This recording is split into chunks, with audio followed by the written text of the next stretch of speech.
Oh, sorry. We got to do an intro now. Talking about shaving my balls. Get myself date ready for tomorrow. Oh, man. Or today when this airs. Holy shit. Well, I hope that you guys are ready for this fucking episode because it's a fucking hot one. But before we get into it, real quick, guys, Laughable. Awesome fucking app. The first and only app where you can not only favorite your favorite podcast, but also your favorite artists. It also gives you push notifications, so it lets you know whatever you had favorited will pop up on your handy dandy phone. Unfortunately, it's coming soon for Android, so if you can't listen on Laughable for whatever fucking reason, there are other ways that you can listen to us. You can listen to us on DemonSeedRadioNetwork.com at 8 o'clock Eastern, 5 p.m. Pacific. I got 2 weeks in a row. Boom. Oh, shit. You need a prize. I need a fucking prize. I'm going to try to get my prize tonight, yo. Yo, hey.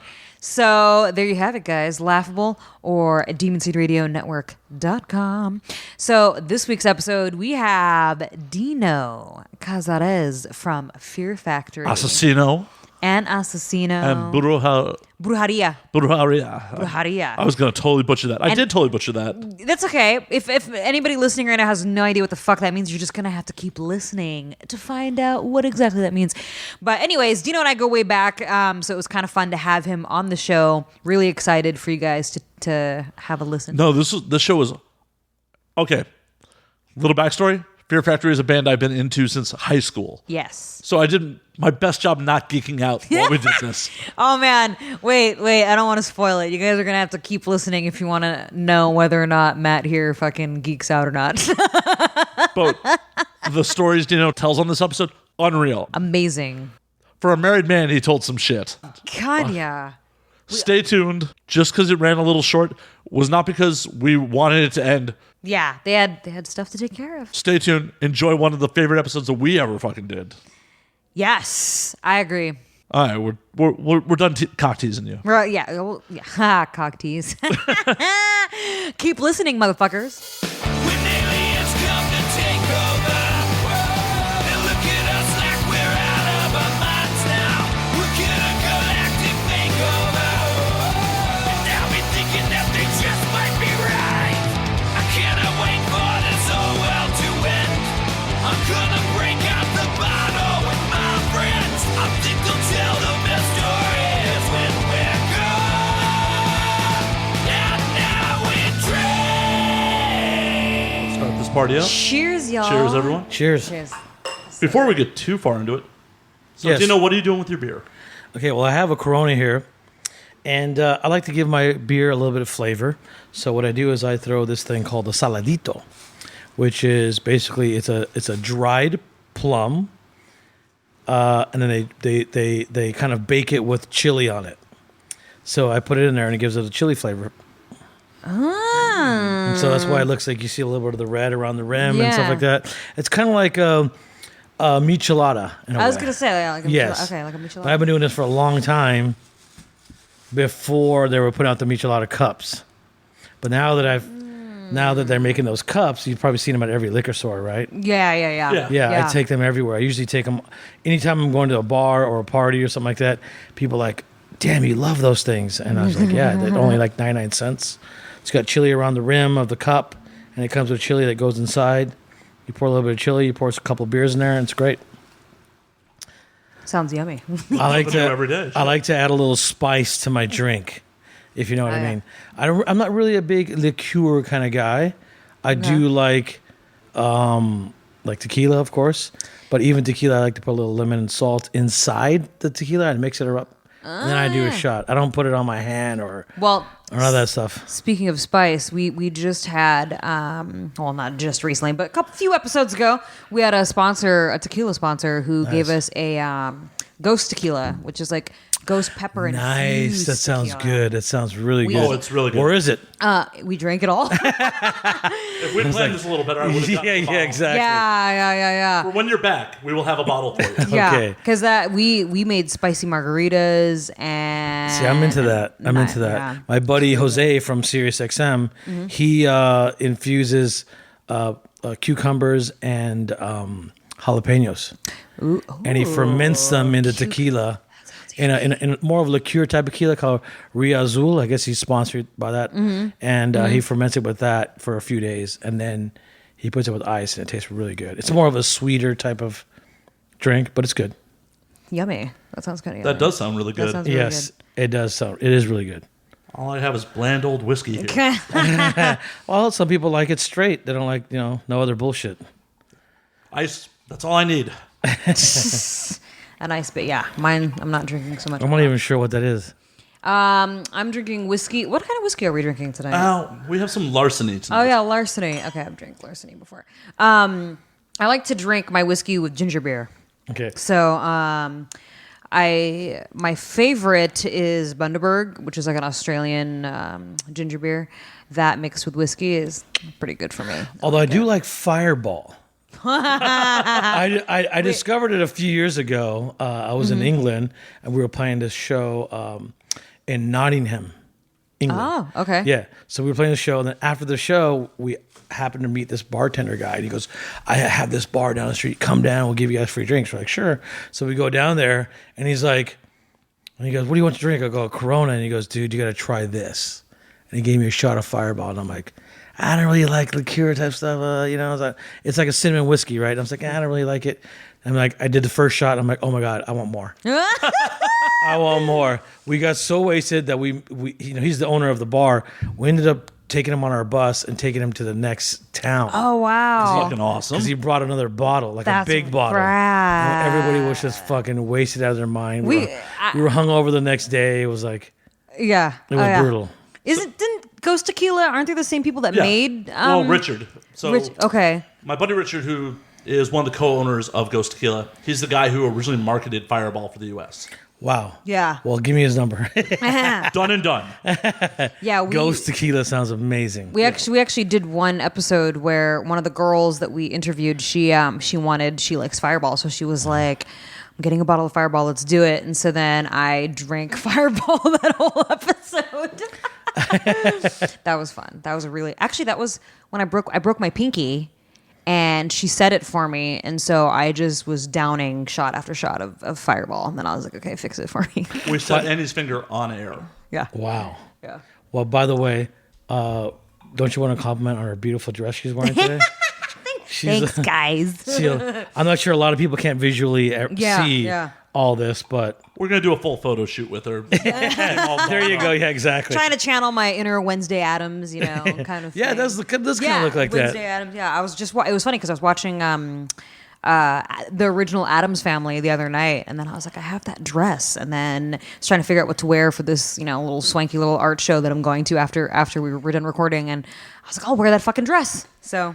And I'm not sure if any of the listeners here really know how we know each other. Really, No. Probably should a lot of that people story. don't know. Yeah. A good friend of mine, a guy named Logan Mader, he used to be in a band called Machine Head. Yes. Used to have this engineer that worked with him. His name was Damien, and she was living with him at the time. Yeah. when Damien's they were my working on ex. they were working on one of our records called The Industrialist with Fear Factory, and that's how I met her. Yeah. Yeah, they would record. They had like a whole recording studio set up and stuff in the house. Garage, yeah. Yep, in the garage. And then I remembered you'd come through every once in a while. I would see you, and yeah, that's going on. Like, fuck, man, that was 2012. Yeah, 5 years ago. Time. 2012. It was. Time I actually flies. saw you guys on the Industrialist tour in Vegas. That Wow. like small little place way off strip. Adrenaline Club. Well, it's called. It was called the Cheyenne Saloon at that time. Giant Saloon, yeah. Yes, a friend of ours owns that place, so we promised him that we would do shows there for him. So that's what we did. It was a great show. Hell, I remember you were actually walking across the parking lot to go to McDonald's, and me and my buddies tried Are you to sure it was maybe to use the bathroom? Yeah, no, it was. It was probably to use the bathroom because the bathroom in there is not exactly the. No. I've tried using the bathroom there, and unfortunately, sometimes people are like, "Hey, man, I saw you one time." And you're there trying to take a shit, and some guys in there asking you questions, and you're like, Yeah, it's not good. "I'll go to McDonald's where there's like the door can lock, or somebody doesn't bother me in there." Oh, we tried to bother you across the parking lot. We're like, we're going for barbecue, man. You want to come with? We really hollered at you from the window. I don't remember. I don't expect you to. You have thousands of cities under your belt. Yes. How long ago was that? 2012. Oh shit! Yeah, 5 years. Yeah, ago. 5 years ago. 5 years ago. One random stop in Vegas, some asshole yelling from a car. I don't expect you to. Well, we get a lot. I get a lot. No matter where I go, it's like if it's a hot, a lot of times, if me and my wife go to like this really nice high end restaurant, like nobody will know who I am, or at least I think that. But then the Mexican guy prepping the cook, back there, he'll come out and say, "Oh, Dino Cazares," and then and I'll be like, "Here I am in this fancy, swanky restaurant having some nice steak dinner," and the prep cook knows who I am. But yeah, it happens everywhere. Even my wife's mother, my mother-in-law, she gets it. She gets it too. Oh, your son-in-law's Dino. Like, wow, how do you know Dino? So she's kind of famous now too. So I think it's funny. She's on Facebook. 82 years old is on Facebook. Oh my god! Wow. Holy shit! But it's pretty funny. It's cute. Yeah. That is kind of cute. What's like the craziest kind of situation that you've been in where someone recognized you that you can remember? I can't remember. I don't know. It's so common. Yeah, it's so because we were just common. talking about that the other day, like how. Well, it reminded me because we were just talking about on the last episode about how driving to Vegas or whatever, okay, here's a creepy one. I'll just briefly mention it because I already mentioned it before. I was traveling from LA to Vegas and some dude, I was at a McDonald's and some dude, just stopping to use the bathroom, whatever, and get a little snack. And this dude took pictures of me from like behind. You can even see in the pictures because he sent me the pictures. He emailed me the pictures, and I'm like, why is he emailing me pictures? That's so creepy. Like on Facebook, he emailed you? like he sent me a regular email and was like, oh, you're so hot even while you're eating French fries. And then it was like you could see the little pillar that he was trying to hide his phone, and it was pictures of me stuffing my face with French fries. And I'm like, that's not attractive. But why are you sending me pictures of myself? I don't understand. It was really creepy. I'm sure he was masturbating them to him somewhere. Oh yeah. But I get that a lot too. I've had people send me pictures of me just walking down the street. Yeah. Oh yeah. And it's like, I just am very conscious of it now. Like, okay, somebody's watching me at all times. Yeah. Or somebody can take a picture of me or whatever. So, but I get it. Like, I'm sorry. I get, like, I've had a pilot even on the plane, we're up in the air. Oh, shit. Yeah, pilot comes down and wants to take a picture with me or the band or whoever. Yeah. Or they'll, like, sometimes a stewardess will say something. Oh yeah, and put your seatbelts on. Blah blah blah blah blah blah blah. And we have Fear Factory on the plane. You know what I mean? Like, thanks. So we've gotten a lot of stuff before. So I'm sure that's great on an international flight. Oh, hey, we're here for 12 hours. Great. yeah, can we get another bottle of my singer likes to drink wine. It's like, oh, so you recognize this? Great. I can get some more wine then. You know what I mean? It's got its perks, right? It's got its perks, yeah. exactly. We've gotten kicked off planes too from being drunk, things like that. Oh, I got to hear this. Come on. Well, not necessarily me, but I don't want to mention anybody else. But guys in my bands have gotten kicked off planes from being wasted Oh shit. by marshals, like airplane marshals, Yeah, handcuffs. airplane. Yeah, not handcuffs, just kicked off. Oh man. Oh, man. I've done a lot of drunk traveling, and I've never done that one. Really? Like I had a fire marshal tell you, "Excuse me, sir." Amazingly, no. Amazingly, that's never happened. Well, one of our drum techs almost got arrested because he passed out in the bathroom while we were landing. And the stewardess have keys to open the bathroom. The bathroom, door. yeah. Yeah. So they open him. He's there sitting on the toilet with his pants down, like Just passed out. Oh passed man. out. And we begged her not to call the cops. We said, "Well, look, just leave him there. We'll land, and then we'll just get him when we're done." So that's what we had to do. Oh shit. shit. We got lucky. Yeah, Was it a domestic flight or an international? international flight. Oh shit. And they were cool. He had stolen a bottle of, I don't know how he got it on the plane, but he got it on the plane. But he had a bottle of tequila, Oh wow. and he got it on the plane, and he drank the whole bottle by himself. He probably bought it duty free and then I was opened gonna the bag. Yeah. Would be my guess. Maybe, but they don't give you the duty free till after. Depends. I've been on flights where they just handed you the bag at check-in, and then it's supposed to be sealed in the overhead. I don't know. I don't know how he got, but he had it. And Still, he Still, killed that's it. impressive. He got it. annihilated a bottle of tequila he got by it. He himself. drank it. He was wasted. How long was the flight? I don't remember. I think it was coming from Europe, so probably 9 hours, 10 hours. Oh yeah. Oof. He Yeah. had a lot of time to Exactly. A lot Drink of that time whole bottle. to drink it for sure. I'm happy I'm discreet. I've puked on a couple flights. Like I've gotten that wasted. Where Really? 2014 flight to London, I was on Virgin Atlantic and I got wrecked. I was flying by myself, like a 12-hour flight. Oh, that's gonna be that's the worst too. And they just kept bringing me wine. And then probably about 20 minutes before landing, I'm like, oh, yeah, that's coming up. Ugh. I've never gotten wasted on a plane. I mean, I've had a few beers on a plane, just enough to like knock you out and help you sleep. But I've never gotten wasted on a plane. I just never. I don't think I've ever gotten wasted on a plane. Surprisingly. Have you ever had anything else happen to you on a plane? So that's a yes. Annie, yeah. your listeners want to know. Your podcast followers I mean, who take pictures of you eating McDonald's fries. Yeah, seriously. Want to know.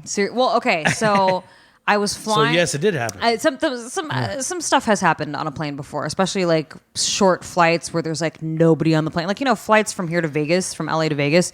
If you, depending on like during the day of the week that you decide to fly and what time of day, you'll end up on a plane where like it's like half empty, like completely half empty. And did you know that like when it's empty like that, because what happened was me and the dude that was on the plane, we were like, oh, we'll go sneak in the back because it's not that full. And was it somebody? Hold on. Was it somebody that you knew or somebody that you met? Oh, somebody I knew. Oh, okay, this is not that fun. Yeah, it's not that. If it's somebody you just met on the plane, it's not that exciting. Yeah. That would be really fucking impressive for a 45-minute flight. Became mile high buddies, then landed in 45 minutes. That'd be fucking impressive. But I've got it done in 5 minutes. Yeah. Trust me. Sure. Meet them. You know they like you, and then like, okay, we only got 5 minutes. We got to hurry up. You know. That kind of stuff happens. I hear stories a lot, and I knew a couple of people that have done that before, where they, you've got guys that are like very like, oh, I'm gonna fucking go for it, and then the girls are just very receptive to it. They're like, oh, okay. Yes. Well, it's a little easier when they know who you are.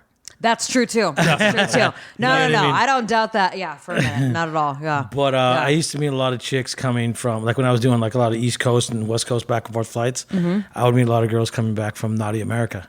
Oh. I guess are they from the East Coast, Naughty America? No, but they film everywhere. I mean, I don't know if do they film in the? Well, East I met a Coast? few girls. there's. I met a few girls flying from the East Coast to the West. Oh Coast yeah, coming here to come yeah, to work, for sure, to come to work, for sure. or have been working. Yeah, for sure. Because people travel from all over to come out here and work and do a little, fucking. Well, now, Yeah. porn is pretty much everybody does porn. It's like so common. It's funny. We were just talking about this earlier. It's like there's so many new girls coming out. It's like I don't know who the fuck they are. See, that's true too. Like, okay, so I have a funny story to share. I have a new roommate now, and he's only been living with me for like 2 months or whatever. And he's recently single, so he's doing the whole Tinder thing, whatever. And funny enough, he invites this chick over, and I don't know why he did this, but as he went down to go get her to let her into the building, he like mentions me, and he's like, yeah, she used to work in the adult business, blah, blah, and she's like, oh, that's funny because I work in porn. I'm a porn star, but she actually I hold on. I'm sorry to cut you off. No, go ahead. That term Thank you. bothers me. That bothers me too, because she said that, and she's only been in the business since May. So June, a few months and stuff. She's not no star. And so it was just funny how like they both come back into the apartment, and I'm like, oh, hi, nice to meet you today. And he's like, oh, so you guys have something in common. And I'm like, wait, what? And then she's like, oh yeah, I'm a porn star, da da da. And I'm like, how long have you been in the business? And she was like, oh, I just started in May. And I'm like, you're a noob. Newbie. And I'm like, I was in the business for 15 years. But it was just really funny because, they're everywhere, especially in LA. You know what I mean? Everywhere you go, sometimes I'll be at the gym or somewhere and I'll be like, she looks like she might be in the industry. You know what I mean? I mainly see them like when I go to the East Coast or when I go to Florida. Mm-hmm. Yeah. Oh, Florida. Yeah. Florida, there's a lot in Florida because there's companies that shoot in Florida. So either girls from LA traveling there or girls from Florida coming here. It's like either way, Florida, it's huge. Very, very huge. Yeah, or I know a lot of girls who are from here going to Florida to work. Yeah. Mm-hmm. Yeah. Yeah. Yeah, a lot of production down there these days. Yeah. Well, that's where that one company was originally based out of, Reality Kings. Yeah, Reality Kings. Reality Kings. And then they South moved. Florida. Then they moved out And here. there's But they're so many still out like there. culo ones out there. They call them whatever. You know what I mean? Culo, like the Latin. Like, yeah, they have ones like a Sixth Street Latina or something. I was on that website. Sixth Street, like, but you're not. I guess you kind of. Well, because people you're considered half Latina. In a way. I got some some Spanish blood, but Filipinos are a part. And of this. exactly, Yeah. and it's just funny though because my Annie Cruz isn't even my Cruz real name, but It's not. it's not. But God. but yeah. I'm fooled the whole time. But people would in the industry that were like producers and stuff, they would look at Cruz and be like, oh, she must be Mexican, and I'm like, because my last name's Cruz, you know what I mean? What made you pick Annie And Cruz? so, What made? because Why? I didn't even pick it honestly. Somebody gave it to you. So I was living in San Francisco. I'm from up north. And the first director producer that ever shot me, he was like, you need to come up with a stage name. And so at the time, I was, my real name's Frankie. Everybody knows that already that listens to the podcast. It's out there in the open. But at the time, I was going by Franny, and so my online handle was Franny Rotten, kind of like Johnny Rotten, Yeah. And so when I was corresponding with him, I was using that email. And so when he was like, you need to come up with a stage name, and I was like, well, I don't know what the fuck to call myself. I don't, it's kind of weird. And he was like, well, I got it. Instead of Franny, how about Annie? Because I was 18 at the time.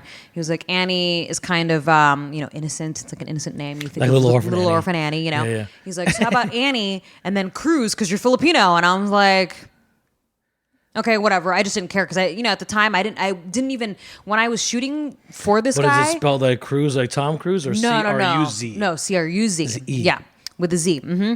And I at the time I didn't think that I was gonna continue doing anything in the industry. It was kind of like one of those things where I was like, okay, yeah, I'll do this, whatever. And then I ended up just keeping the name, and then bada bing, bada boom. Have you guys talked about this on the podcast before? No, I don't think I've No, ever. not at I don't all. think I've It's ever. funny. It's funny how the interview shifted. Yeah.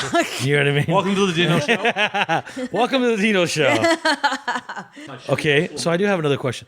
What made you get out of the industry? Why the change? Because, like you said, you were doing it for over 10 years. Yeah, over 10 years for sure. The reason why I got out of it is because I knew I needed an end game, and there's a lot of girls in the business who don't have that. They kind of just think, oh, I'm just going to do this forever, and I knew that I can't and won't do this forever. I'm not trying to be 50 and doing, granny porn or whatever, you know what I'm saying? Plus, the business... Mega MILF, like old That's MILF. totally a thing. Gilf, Gilf. yeah, It's Gilf, totally yeah, a yeah. thing. Oh, It's yeah, totally yeah, a I thing. know. Yeah, but I just wanted to find an end game. There's other things that I aspire to do and have been wanting to do. I have 2 independent films that are in post production right now.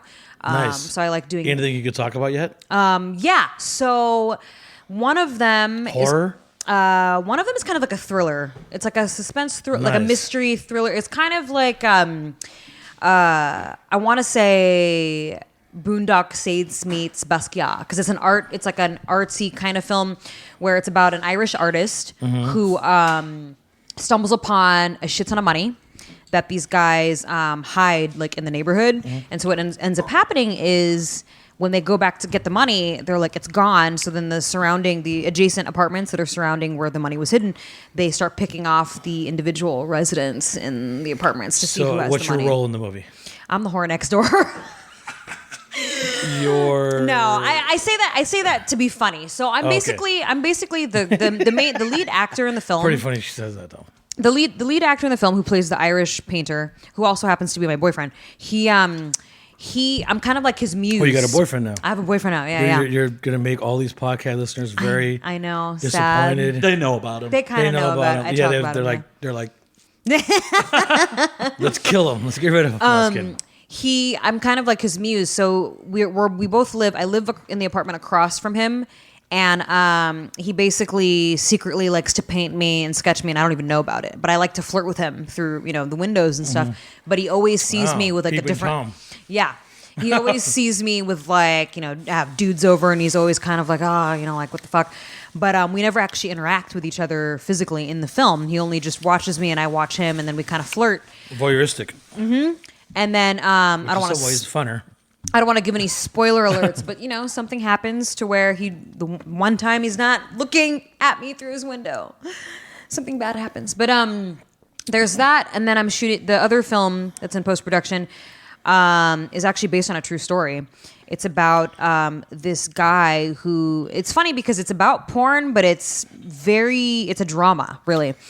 with a little bit of comedy, but it's very dark. It's about the true story about this guy who wanted to be a famous porn actor, but he was never going to get there. He was Why like, is there always porn still involved? I know that's Yeah. that's the And he's thing. a little I'm going typecast at the legit, moment. but I'm a little typecast, but the reason part of the reason why they cast me in this is because I knew the guy in person or in real life. Excuse me. What ended up happening was he murdered his friend, and then it's debatable on whether or not he jumped to his death or if LA SWAT had something to do with it. Because if you look at Who's it about? you wouldn't know who he is because he was nobody in the business. I mean, when this movie comes out, what's his name? Sledgehammer. No, He not got strangled by cops, right? Sledgehammer. I thought he died because of something. I thought it was like something with his heart or something like that. I don't think it had anything to do with the cops, though. Maybe I'm wrong. Can you look this up and confirm? Look it up.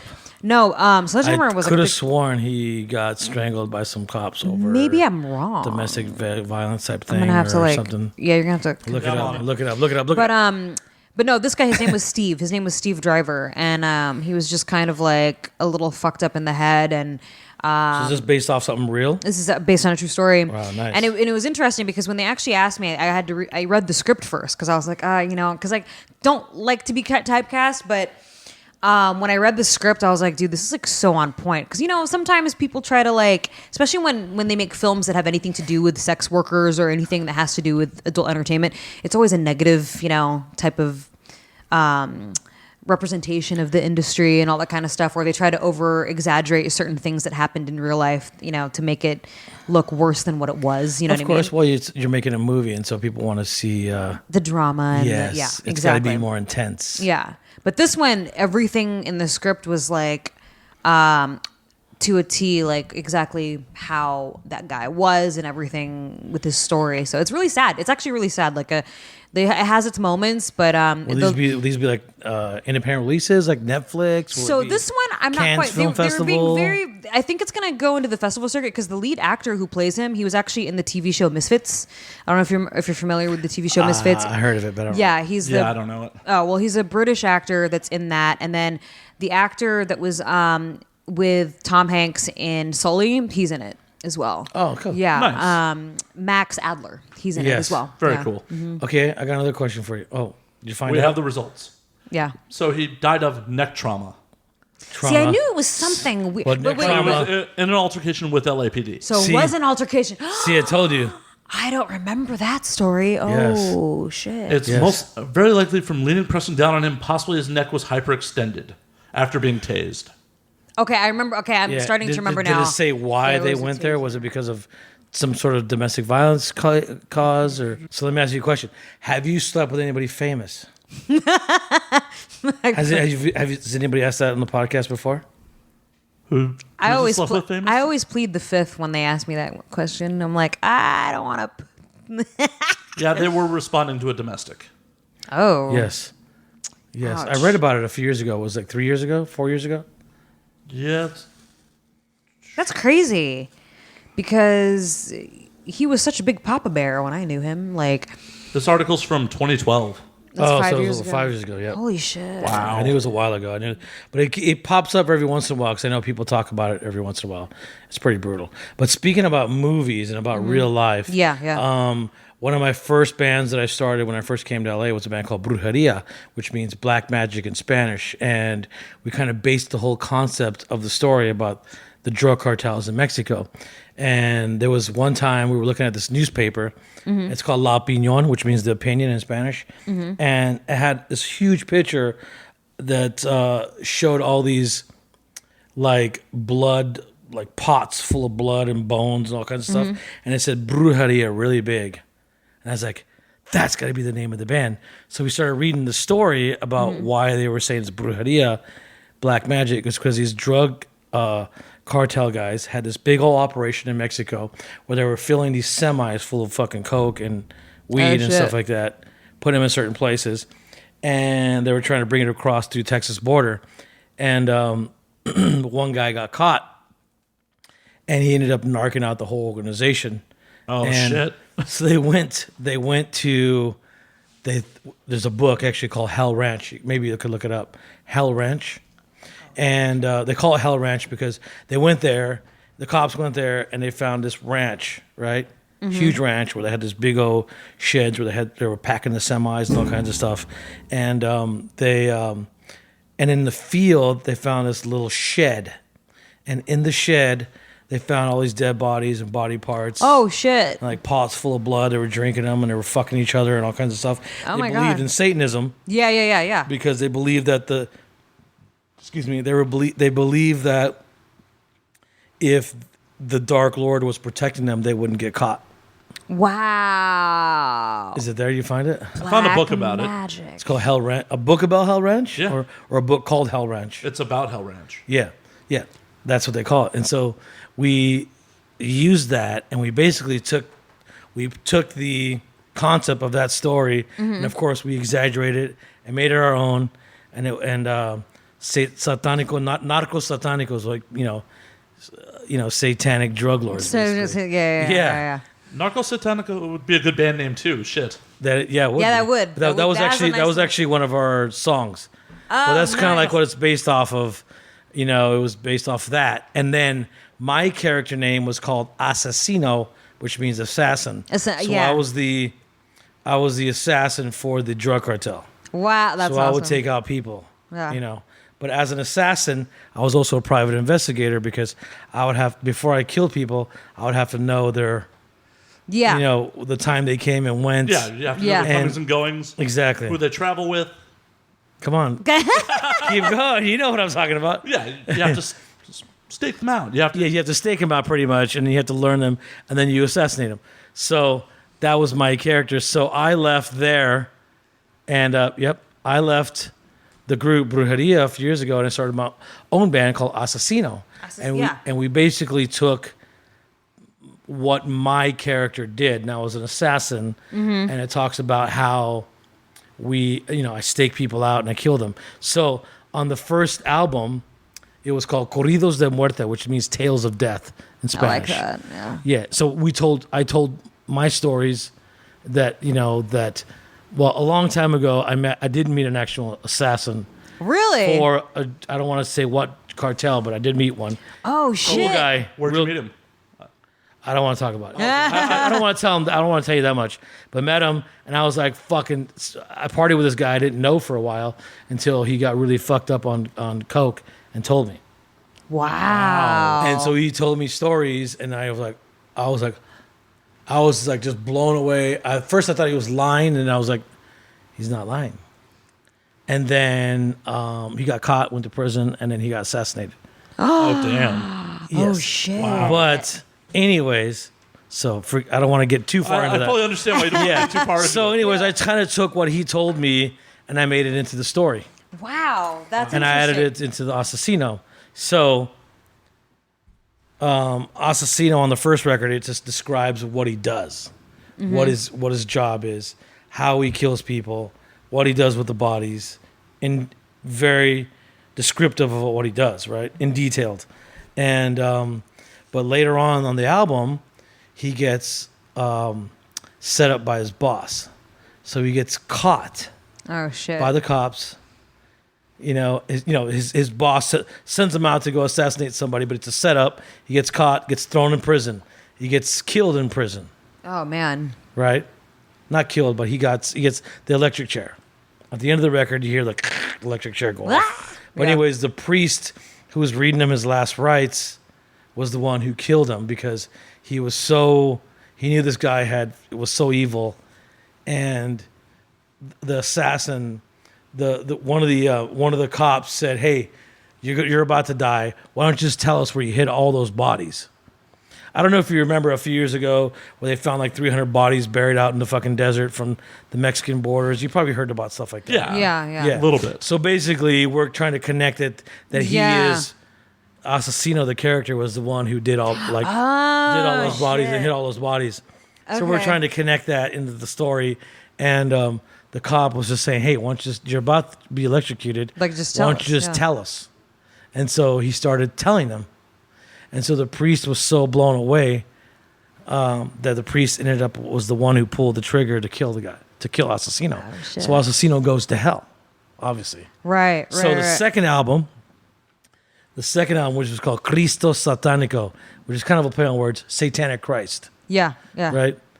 So basically, Asesino goes to hell, signs a deal with the devil. Oh shit. The devil goes, if you go back, I will grant you life back on earth if you carry out these assassinations for me, and then you can do whatever you want. You know, you could seek vengeance on whoever you want. So Asesino comes back, and he carries out, what the devil wants him to do. He's completed his contract. He's like, granted life back on earth. So what does he do? He goes out and investigates the priest. So he finds the priest. Well, he's investigating the priest. He also finds out the priest is molesting little boys. Yeah. And he's collecting all this money, from everybody, and just, he's putting it in his pocket and use it for his own thing. Mm-hmm. So to Asesino, that's worse. It is worse. Yeah, it is worse. Yeah, banging little boys, of course. So he's like, okay, I got to get rid of this guy. Fuck this guy. So he ends up torturing him. He's like, I'm going to torture this fucker. I'm not just going to kill him. I'm going to torture him. So he tortures him. He buries him alive. Beats him up, does all kinds of shit, buries him alive. But then now, at the end of the record, he seeks vengeance on his boss that set him up. So he goes back. like that. He meets his boss, and he chops his boss's head off with a machete. Spoilers. No, it's already done. No, the record's already out. I know. The record's already out. It's been out for years. The spoiler is the third record. Uh-oh. The third record is going to be called The Second Coming, El Segundo Venida, which means it could be a play on words, second coming. Yeah. But he's going back, and basically he's going to be fighting the priest. The priest gets out because he buries the priest as alive. Oh, that's The right. priest gets out. So now then it's good versus evil, kind of like Freddy versus Jason. It's two bads against two bad. Yeah. Oh, that's cool. So, but it also gets into detail of how the assassin became the assassin. That's awesome. So it's like, it could be a movie. I was thinking a movie. I was gonna say that totally sounds like the plot to a really awesome movie. Yeah. I was either thinking a movie or a comic book. Yeah, that too. Both. Yeah. Both. Actually, there's a comic book that is using my likeness for the main character, and they really want to do a film. So I did a teaser out when I went to Texas. I went to Texas to shoot on location to do because they want to help get people to help get interested into it and stuff like that because they have the graphic novel being made, but they really want to do the film as well. But it's an assassin. The character is an assassin.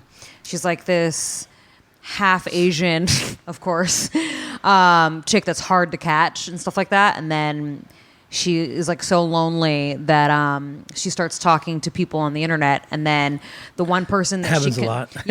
that she confides in, she doesn't realize that it's another woman. She thought it was a dude the whole time, and then she gets caught in a jam where they're trying to get her, FBI's on her ass, and then next thing you know, the person that she's been texting and stuff like that online, instant messaging or whatever, says, "Okay, I'll help you," and then she gets in the car, and then she's like, "Wait a minute, you're not," and she's like, "Yeah, it's me," and it ends up being a chick.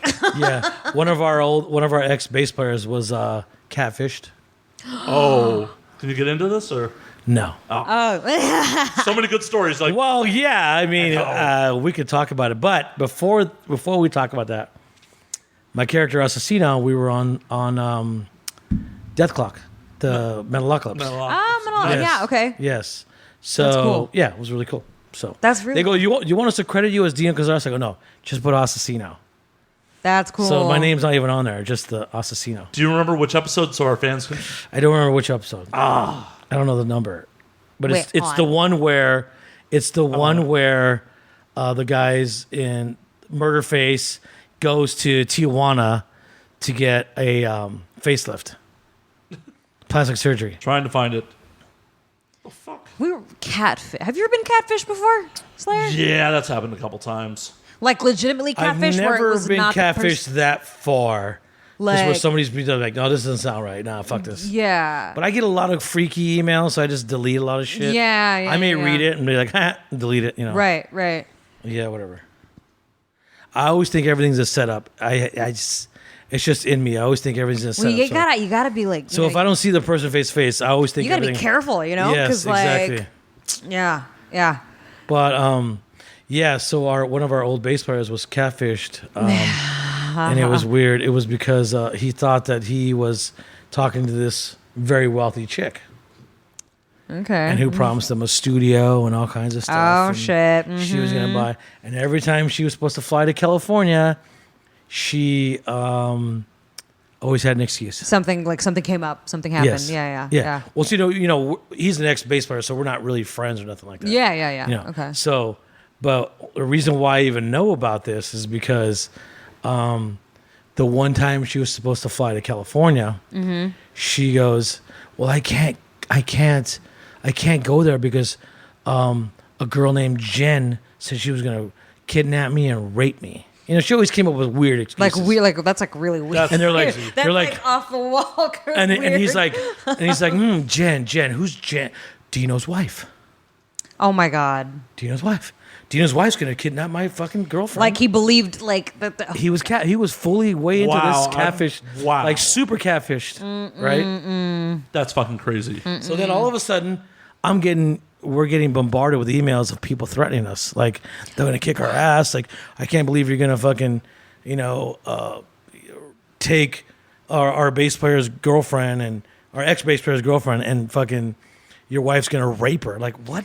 And that's just so weird that they Like, it would was- even think that too. Like, And it just happened to be somebody that said Jen. Jen, yeah, that's what I'm they're just saying, like, like- well, Super common. who doesn't like us? Dino and his wife. to just jump Yeah. on it, just to Yeah. jump on it right away. Like, It was oh, fuck- that has to be So who we she's were talking so about. we were getting Yeah. a lot of death threats and just people beating That's us up. fucked so up. I ended up having to go to the cops Yeah, and dude. pressing charges on people, and it turned out to be a lot of fake people.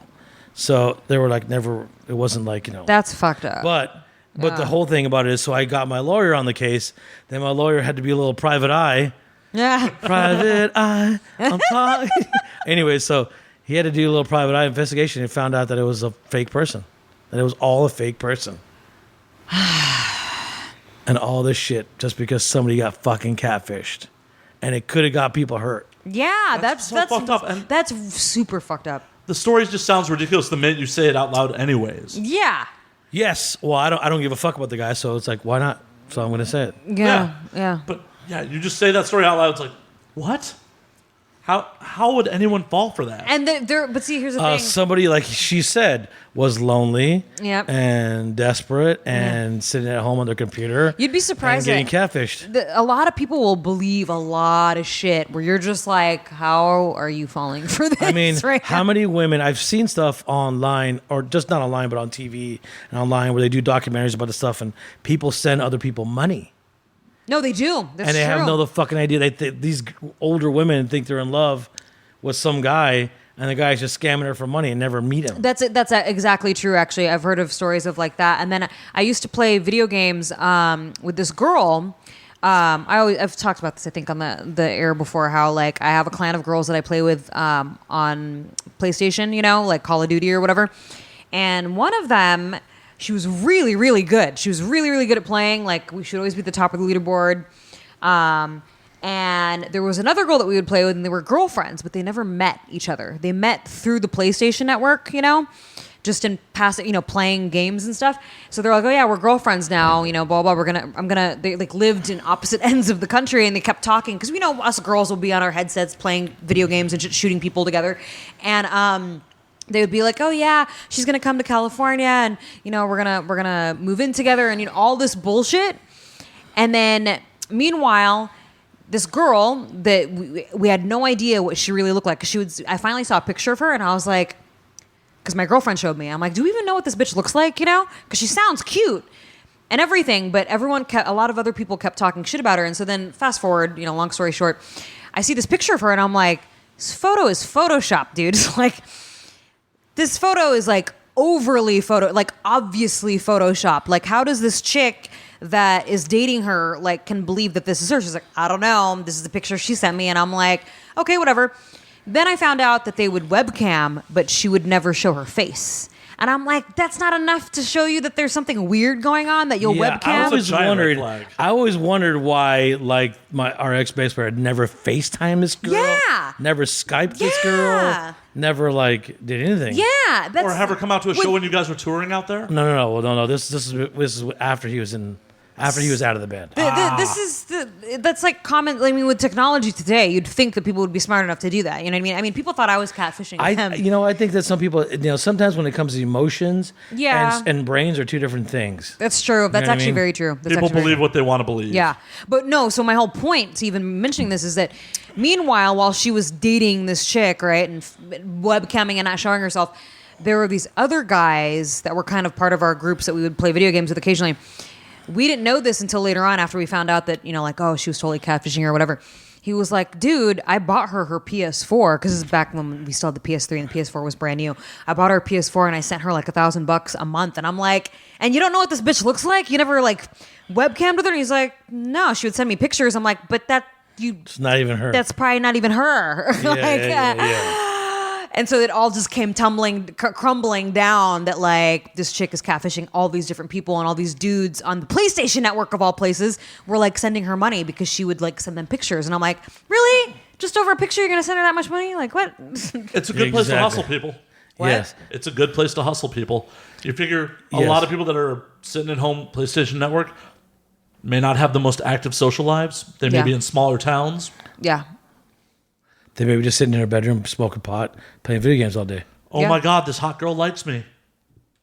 Yeah. And she sounded hot And it's too. not even a real girl. She probably knew that Well, too. there's a famous one that happened. You probably don't remember this. This is a few years back. It was a famous catfish one where this #1 rising star and #1 draft pick for, from college going into the NFL shit. got catfished by this guy.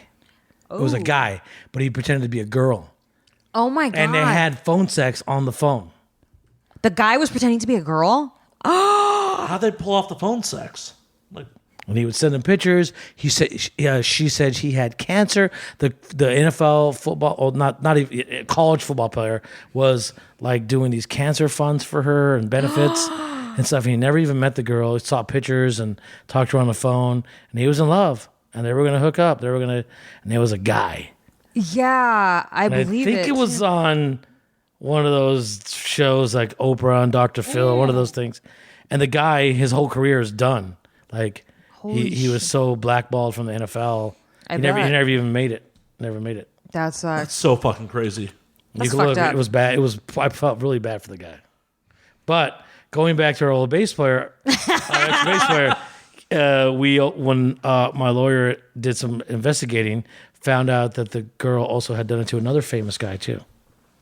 Wow. So she knew exactly what to say to hook up those musicians. It's fucking crazy.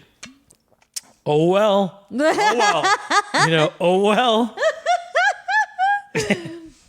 that's got to happen to famous people pretty often. Like girls just throwing them, legitimately throwing them. Well, that's okay. That's different when it's face to face. But you got to watch out. Even from those women do that too. Like a lot of football players and basketball players, mainly basketball players. All those, those gold diggers out there looking for a baby or looking. Oh, for, yeah. looking for that payday. Exactly. Yeah. Perfect example. Kobe Bryant, who was in Denver when he got busted with that chick. Supposedly, he raped her. I don't think these guys need to rape women. No. No, You know what I definitely mean? not. No. You know what I mean? No. And so he paid her, I don't know, they say $10 million to shut up. Let it all go away. Well, probably how that went down was it was probably consensual sex. She tried to blackmail him. He said, "Fuck yourself," Yeah, exactly. and she did, and then he had to pay her to go away. Yes, exactly. But it was a big deal because he was pretty famous at that time. when it happened. Yeah, and Oh, yeah. that's the thing that sucks too, because especially if you're a guy, because it's so easy for women to like take advantage of the fact that like, oh well, everyone will listen to me because I'm a woman, and I hate that because there's so many people that will falsely accuse. Well, there's a lot of girls who do use that to their Yeah. advantage. Yeah, Yeah. exactly. He It's raped horrible. me. I'm pregnant. Yeah. It could be yours. It's yours. And it That's could why- be, that's but if why- some others, Take the dudes, condom, after Yeah, they yeah. consensually I hook heard up. about that, too. Yeah, they'll take the condom. That's why a lot of famous dudes, it's like better like if you're gonna fuck a bitch, you better flush that shit down the toilet and you're done with it. Yeah. If you use one, Yeah, I can imagine know? you bang her, you take the condom off, put it in a little bag, put it back in Maintain- put it in your pocket. I'm out of here. Maintain custody of the specimen. Yeah, like I have my eye on it right Like, here. okay, this was The latest one I thought was funny was the girl that Usher said, or the girl said that Usher gave her herpes, but she doesn't have herpes. Wait, what? What? I think Okay. I remember something about It this. just happened like a couple weeks ago. Yeah, I heard about that. I didn't hear that she didn't get herpes. Yeah, I remember. Correct. She doesn't have herpes, but she had that Gloria Allred was helping her out, and Oh, that lawyer chick that the lawyer the Cosby, woman. the and- Cosby. yeah, exactly. Yeah. So Oh, for fuck's sake. yeah, it was just stupid. It was really bad. Like, how stupid do you look though when that finally gets publicized that you were lying and that, like, first of all, I wouldn't want to be a chick to even make it known. Oh yeah, he gave me herpes, because now everyone's gonna think you have herpes. You know what I mean? Like, and she Yeah. obviously didn't, but. Why would you want to like publicly say something like that? Say something else. You know what I mean? Like anything but that. Like, and the girl was big girl, and even Usher goes, I don't normally go for big girls, and she's Mm-hmm. not my type. But it showed her a picture a few years ago when supposedly Usher did bang her. She was much thinner. So, but I don't know. It was a false story. I thought it was hilarious, but whatever. that is. It happens to famous people. Yeah, it does. What are you gonna do? Oh, I see why the complaint that he didn't disclose it to her. That was the complaint. Like, oh, he didn't tell me. And then, But Usher's claiming he doesn't have herpes either. Usher's But, doctor is saying he does. Who's doctor? Usher's. Oh, Usher's doctor said he did. Wow. but she doesn't have it. But or something, right? Isn't that what happened? Like she. Yeah, turned she out doesn't have it. Yeah. She doesn't didn't- have it, but yeah, it was the failure to disclose. It's kind of like Charlie Sheen not telling people about the HIV. Oh, for fuck's That's a sake. little bit more dangerous. That's like life-threatening, actually- dangerous. Well, it is, but he had 0 viral count, so he really couldn't actually infect anyone. It's all fucked up. All fucked up. We're looking at each other like, what? It's like, It's So similar. what happened with the Usher thing then? yeah, what happened with that? Like, Hold on, I'm reading as fast as I can here. Well, Dude, our podcast, people want to hear us talking about Usher. probably not. I don't think so. I don't think so. I think- but it all kind of go hands in hand with people who are in the industry or people who are out there who are well known and who are getting tricked on the internet. Yeah. Famous people, not even just regular people. Yeah. You know, especially, famous people, but I'm sure it happens to everybody. And oh, yeah. But This is part of modern America, sadly. correct. Yeah. Yeah. Wow, we just totally got on a downer. Well, was there any questions you wanted to ask me? I actually want to hear some drinking stories from you around the world, since Oh boy. Dino's been everywhere. And you let us in with that beautiful drinking story about the fireball. So I want to know, then where else? Where are your favorite places to drink around the globe? I got a funnier story. Okay. And it happened to me when I was 16 years old. Okay. I went to one of those, if you can imagine like those 80s movies where like a very big, rich, big house party, all the people, all the preppy looking people are going to this party, but then all the metalhead and outsider kids are not invited to it. I was lucky enough I got invited to one of those parties. So I go in there and they're like, oh yeah, fucking Dino, he's fucking cool. He can handle all this liquor. So I'm like, okay, what do you want me to do? And so they're like, we dare you to drink all this 5 tequila shots and 5 vodka shots. Oh God. And I said, sure. And I fucking did all of them. Right? Didn't barf. But I woke up the next day naked on my friend's mom's bed. Oh, shit. And I'm like, what the fuck happened to me? Was his mom still there? No, his mom was gone. Obviously, that's why he was having a party. Yeah. But I woke up, in the bed naked. I'm like, what the fuck is going on? So I'm like, I started trying to piece things together, asking people. But people were asleep when I woke up. Yeah. People were asleep, Passed or out and passed shit. out on the Yeah. couch or in rooms, and blah blah blah. So I found my clothes, put my clothes on, and I was like, okay, I better leave. I don't know what the fuck happened, right? So I started piecing the story together later on. A few days later, people were telling me stuff. Apparently, I was running around the party naked. Oh man. What else did I do? This is the best part. The best part. I shit in my friend's mom's closet. Oh, shit. Oh my God. That's the best story. Come on, dude. No, it's fucking Yeah. amazing. Hold Aren't on. you glad Then- that you came up in an era that there aren't cell phones? Then Oh, supposedly shit. I wiped my ass with one pair of her pants. Oh my God. I couldn't even have been comfortable. Ugh. Why did I? What the fuck did I know? I blacked out. True. True. At least I didn't do anything too crazy. Yeah. Yeah. It's probably good. At least I didn't try to kill myself, jump off a building, or fucking kill somebody else. Exactly. Or get in a car. Yeah, that's true too. So there you go. I don't think anybody's story is going to beat that right now. I don't think so. Oh, wait, No. let me think. No. I've done some ridiculous things drunk, but I've done that's some. pretty good. I've That's done pretty some goddamn good. pretty stupid shit when I'm drunk, but I think you win. Yeah. Yeah. Yeah. I think the worst thing I've ever done is pissed on a White Castle while it was still open, but Really? they wouldn't let me in the pit. Fucking pissed on their window. Yeah, but that's I've done that. Yeah. Yeah. It's no big deal. Exactly. But have you shit in your friend's mom's bed? No, you No. win. You bedroom win. No, in you the totally- closet. You win. Okay, there you go. And wipe your ass with one of her pants. And That's amazing. I would have paid money to see what she said when she found those pants. yeah, but the problem is that my friend had to clean it up. Yeah, because he doesn't want his. When I woke up, that it wasn't there. Oh. None of that stuff was there. He told me about it the next day. Did he just toss the pants? I mean, He threw what everything else- away. Like what else He's like, could you he- motherfucker. He was pissed at me Oh shit. because he had to clean up. Nobody else saw it apparently. Just Oh, him. nobody else. Well, that's Just good him. because then Just you know. him. But I'm telling the world now. So Yeah. Hey, he's a good friend for not kicking you out after that. no, I fell asleep on his mom's bed. Hey, I have plenty of friends who've been like, get this motherfucker out of here. Left you out on the street. 5 tequila shots. I would die. 5 tequila shots, 5 vodka shots. Like if I drink 5 tequila shots, 5 hours all at once. Bikers. I was 6 years old. I go, fuck it, I can handle this. It's not a big deal. I've done 5 tequila shots before.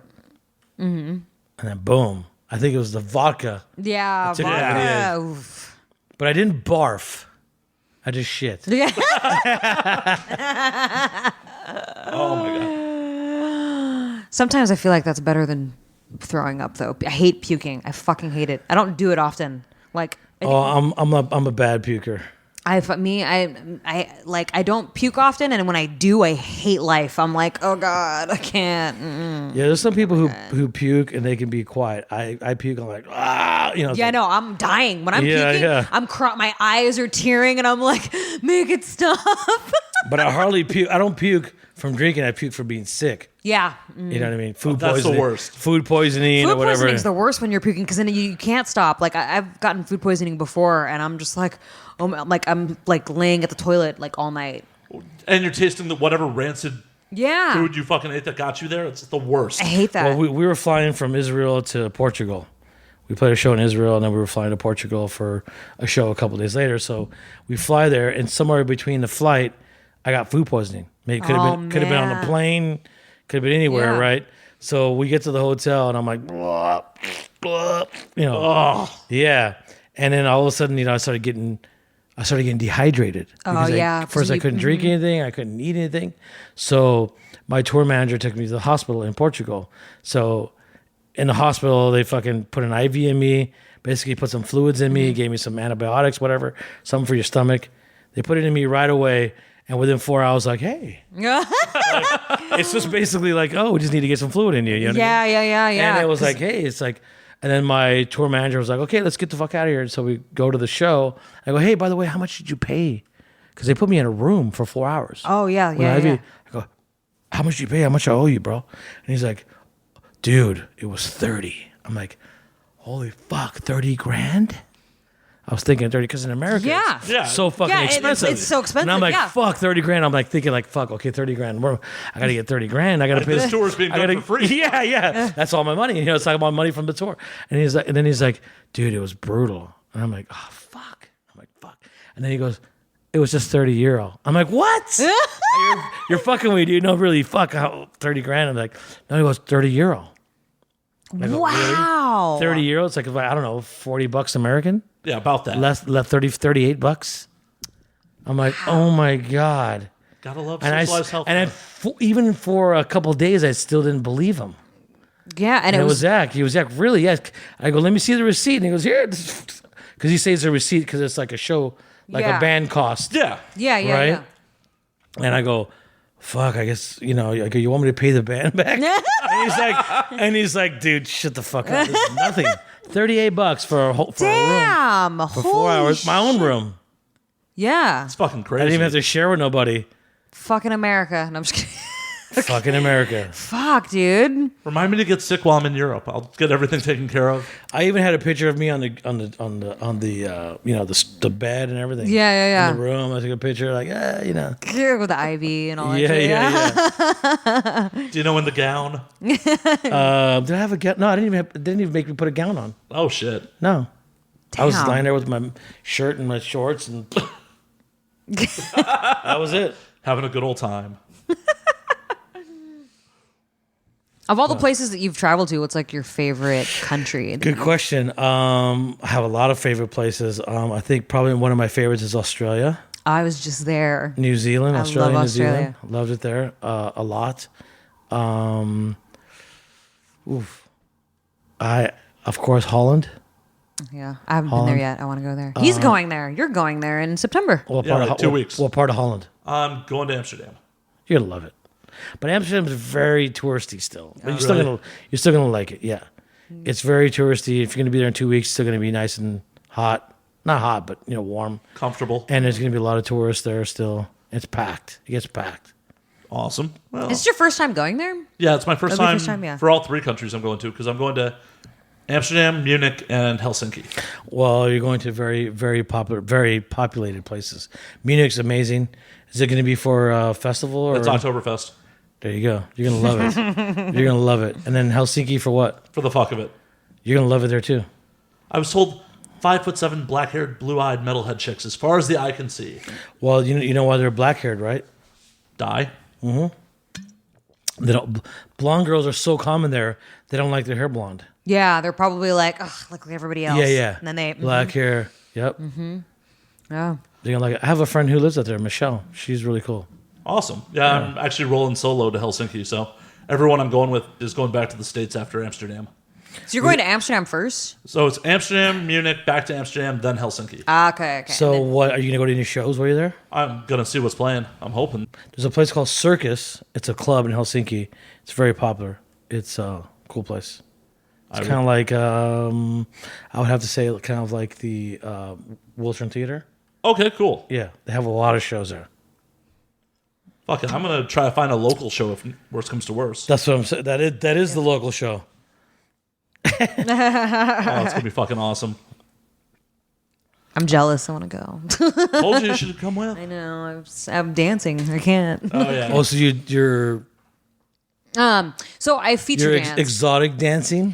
Feature dancing. I don't like to use the word stripper because a lot of girls hate the word stripper. Yeah. Well, So so I exotic dance. I'm a dancer. I'm an exotic I dancer. don't exotic dance. I just make appearances at certain clubs all over the country that want to like have me feature there. So I'm actually doing. Here in LA too, or just out. I did a tour in LA last winter, like around Christmas time. I think it was. I want to say around Christmas time. We did an Asian invasion. It was like me and 2 other Asian girls. And Asian invasion. yeah, we did an Asian, and that's exactly what I'm doing. It's so fucked up. It's like. Isn't that the title of one of Jules Jordan videos? Probably. Asian invasion? Sure. I'm told. Yeah, I think that sounds about right, actually. Yeah. I'm doing an Asian invasion this weekend, actually, in Las Vegas at Little Darlings, where it's going to be me and 2 other girls. And we're going to, I like to do, a lot of my sets that I do are themed because I like to cosplay and I'm into, comic books and stuff like that. So I do a lot of cosplay themes on stage. What characters you dress as? Darth Vader. The Asian Wonder Woman?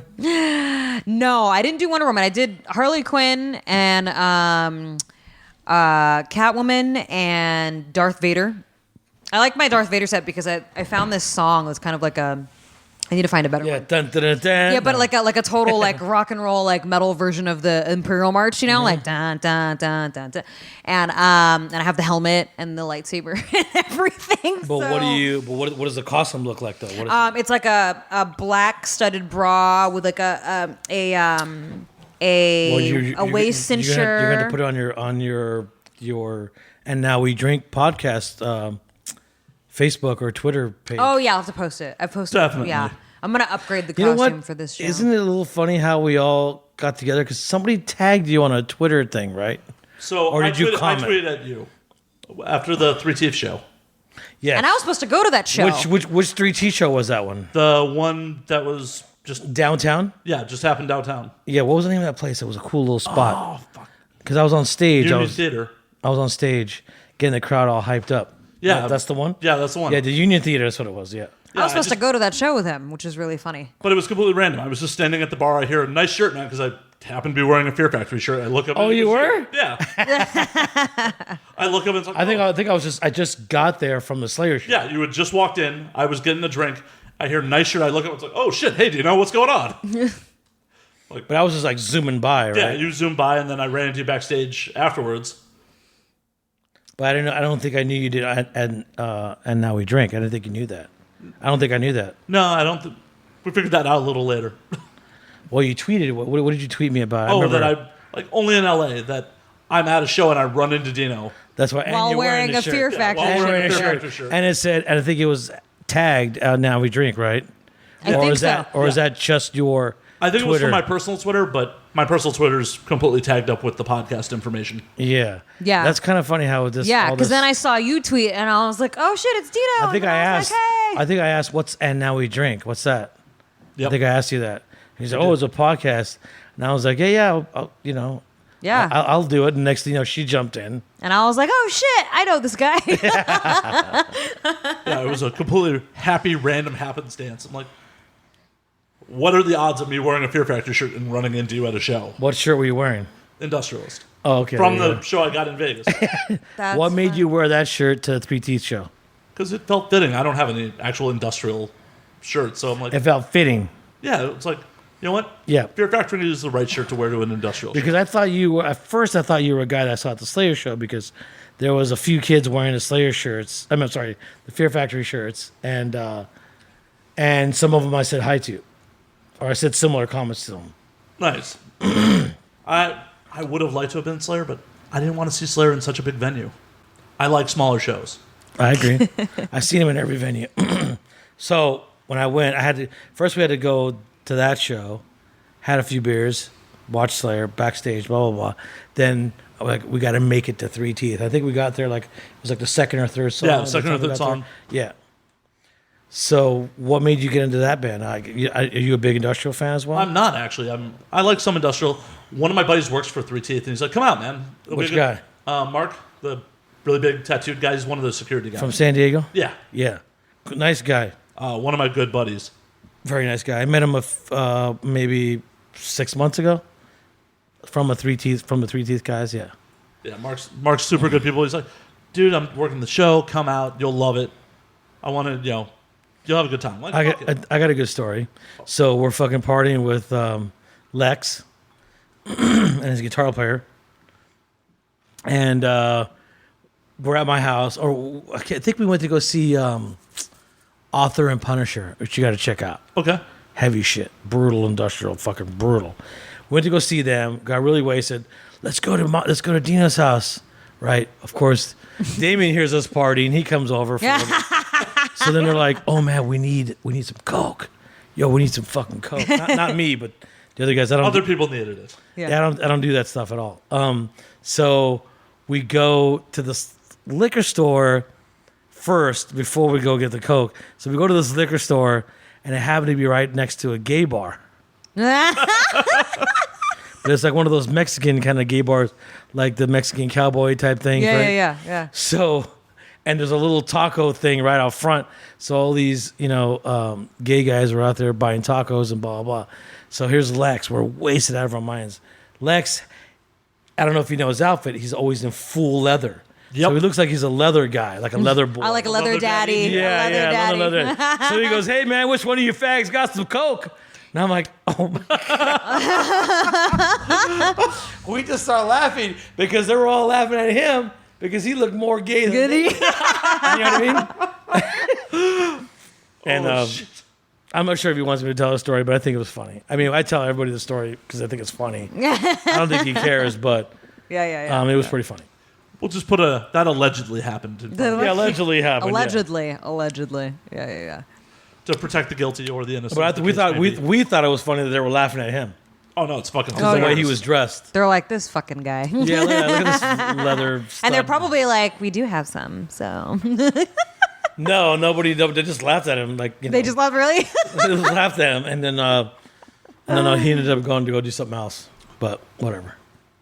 That's fucking hilarious. I have a lot of stories. I don't know why I can't remember all these stories. I have so much shit. It's gonna come back to you too when you leave. You're gonna be like, "Fuck, that would have been a good one." If you just start talking, I'll get. Any good Australia stories, since that is the favorite place to travel? Yeah, because I did ask you about that, and then I was gonna say like, Especially, in your single days, since they Okay, love let's American dudes okay. now. We have to talk in my single days. In our okay, I don't know if you know anything about Australia. It's 5 girls to every 1 guy. I know. I've And some places even more. Like if you go further into Australia, like towards actually, if you go to Perth, that's where I went. I've never Yeah. been to the eastern side, only the Perth western and side. Fremantle is one of the most secluded cities in the world. And Perth is, I think the women there is 5 to 1. I think Australia is like 3 to 1. So there's a lot of women to go around. Actually, the majority of my friends in Australia are women. And it's funny that me and my wife were just talking about that. Yeah, because she became friends with all of them too. But the women I'm friends with are not the women that I slept with.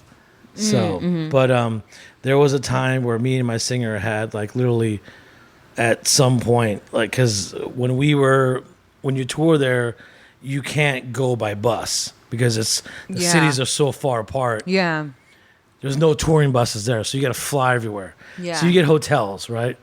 And so and some of the hotels look like this apartment.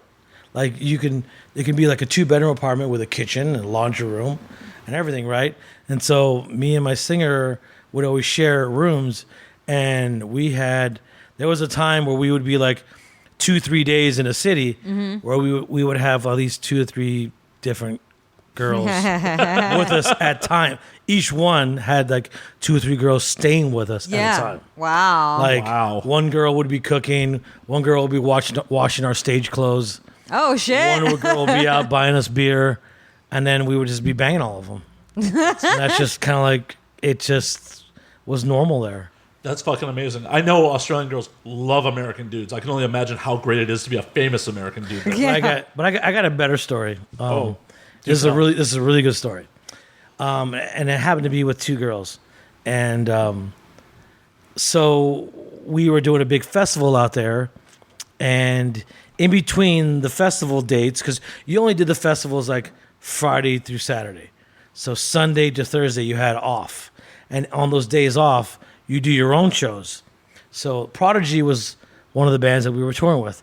So Prodigy was playing Melbourne. And so we ended up going to the show. I ended up meeting this girl. I took her into the regular bathroom, and I was getting a blowjob in the bathroom, right? In one of the stalls. But I just noticed something behind me. Like, Oh, God. I just felt it. I felt something was behind me. And so I looked up behind me, and there was a security guard looking at me getting a blowjob. Like, watching me. Like, you just felt something. You know what I mean? Some hot breath on the back of your neck. Yeah, you hear like, you can hear Prodigy in the background. Yeah, you hear Prodigy in the background. But then I just felt something. I'm like, so I looked up and it was a security guard. And I was like, what the fuck are you doing? Are you jacking off? He was jacking off. I'm Oh, shit. like, what the fuck are you doing? I yelled at him, like, what the fuck are you doing? And you heard him jump off the toilet and go outside. Next thing you know, like 5 security guards came in and they ended up throwing me out. You should have let him finish, man. You should have let him finish. So they ended up throwing me out, right? Throwing us out. Holy and of shit. course, we're leaving and we're laughing. I thought it was hilarious, whatever, right? So then a few shows later, the girl introduces me to her friend. So her friend's a little bit more kinky. So we go to her, I go to her friend's house, and she hooked me up in another city. She Oh, hooked me up shit. with one of her other friends. So she's like, I want you to fist me. Oh shit. I'm like, okay, I've never done this before. So I fisted her in her pussy, and next thing you know, I pulled out and I had blood on my hand. Oh, no. Oh, And I no. freaked the fuck out. I go, my fucking hand is going to get AIDS on it. I freaked the fuck out. I literally jumped in the shower and was like, washing my hand, like scrubbing my hand, like, fucking soap. But it's not like it's going to clean it, but still, it's like, it's not gonna, protect it or anything. But I was just still doing that. Like, I'm just like, soap on me, like freaking the fuck out. And she's laughing at me. Oh She's wow. like, you're a fucking idiot. Like, you're a fucking amateur. It was just I was on my period. Like I thought I ripped her. But she was just on her period, kind of start of her, Oh, like or the she end of her started- period or whatever, start Yeah. of the end or whatever. And she was just laughing at me like, you're an idiot, dude. You're like, you just killed this whole. And I didn't know. You know what I mean? It was the first time I ever did that. Yeah. So I didn't know. So I thought I'd. Yeah, if it's your first time fisting a girl, I mean, and then if I did that and then I'm like, holy shit, I would probably think the same thing. Like, have you ever fisted a girl? But would you freak out like I freaked out? Well, in the industry, you probably wouldn't because everybody gets tested. Yeah, all we the get time. tested and so stuff it's like probably that, like sure. you're probably like, "Are you okay?" I mean, I guess you probably being- ask her if I she's think- okay. I think being- I didn't even ask her if she was okay. I just ran. Yeah, I'm like, ah! And I went straight to the fuck. I act like a little bitch, and I ran straight to the shower. Being another woman, I probably would be like, okay, hon, I think you're either on your period or I tore something while I was Okay, in I there. got another story for you. Now that all this shit's coming back, I got another Keep story it for coming, you. keep it coming. I got another story. So these are the single days. The single days. Yes, Jen, if you're listening, these are the single days. These are the single days. Yeah. I'm getting texts from her right now. She's probably listening. Like, what are you talking about? No, I was hooking up with this girl from San Diego, and she'd come over, and we'd hook up, whatever. And one day she goes, "I'm so fucking horny. You can do whatever you want to me. Do whatever you want." Okay, I'm gonna do what every other guy does. You go straight for the asshole, straight for the a-hole, whatever. Oh right? shit. Yeah. So here I am on my bed. I'm banging her. I'm like, oh my God, like something feels a little weird. A little mushy in there. Like, Oh god. So I decided I'm going to pull out. So I pull out and it was like it was like that. And obviously I pushed a lot of air in there, obviously. Yeah. And all this shit Oh just no. flew all over my stomach, all over my, I'm like, I freaked the fuck out. Okay, And see, I'm like- that would So, hold make on. me freak. Hold on. I've had a little poop on my, I've had a little poop on my dick. Who hasn't? No problem. Yeah. But no, this was like projectile, like just splattered like something everywhere. out of a horror movie, just Yes, like The Exorcist fucking.